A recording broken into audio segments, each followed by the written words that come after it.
അസ്സലാമു അലൈക്കും. പ്രപഞ്ചത്തിന്റെ സൃഷ്ടാവ് അള്ളാഹുവാണ്.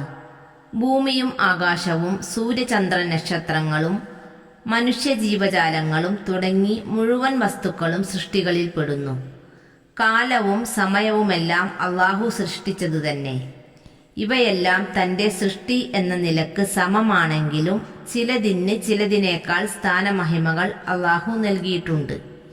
അൽഹംദുലില്ലാ. പരിശുദ്ധമായ മുഹറം മാസത്തിലെ അതിപ്രധാനപ്പെട്ട ദിവസങ്ങളിലാണ് നമ്മളിപ്പോൾ ഉള്ളത്. മുത്തുനബി സല്ലല്ലാഹു അലൈഹി വസല്ലം അള്ളാഹുവിലേക്ക് ചേർത്ത് പറഞ്ഞ മാസമാണ് മുഹറം. ഷഹറുല്ലാഹിൽ മുഹറം, അള്ളാഹുവിൻ്റെ മാസമാണ് മുഹറം. ഈ മുഹറം മാസത്തിൽ ഒരു നന്മ ചെയ്താൽ ഒരുപാടിരട്ടി നന്മയാണ് പ്രതിഫലം. മുഹറം മാസത്തിൽ നമ്മൾ ചൊല്ലുന്ന ഒരു സുബ്ഹാനല്ലാഹ്ക്ക് മറ്റ് മാസങ്ങളിൽ പറയുന്നതിനേക്കാൾ കൂടുതൽ പ്രതിഫലം അള്ളാഹു നൽകുന്നതാണ്.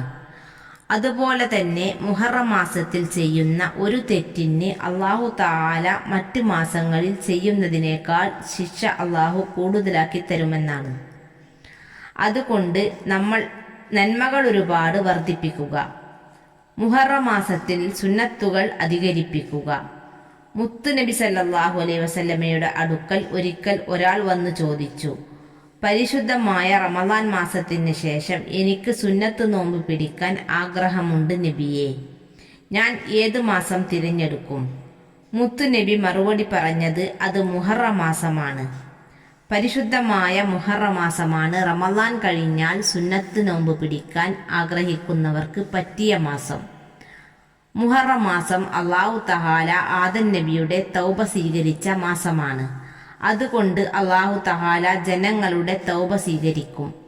വേഗത്തിൽ ദുആ സ്വീകരിക്കുന്ന, വേഗത്തിൽ അമലുകൾ സ്വീകരിക്കുന്ന ഒരു മാസമാണ് മുഹറം എന്ന് മുത്തുനബി സല്ലല്ലാഹു അലൈഹി വസല്ലം പറഞ്ഞിട്ടുണ്ട്. അതുകൊണ്ട് നാം മുഹറം മാസത്തിൽ ഒരുപാട് ദിക്റുകൾ അധികരിപ്പിക്കുക. ദിക്റുകൾ കൊണ്ട് രക്ഷപ്പെട്ടവരാണ് പ്രവാചകന്മാർ. എല്ലാ പ്രവാചകന്മാരും പറഞ്ഞൊരു ദിക്റാണ് ലാ ഇലാഹ ഇല്ലല്ലാഹ്. അതിനെ മറികടക്കുന്നൊരു ദിക്ർ വേറെ ഇല്ല.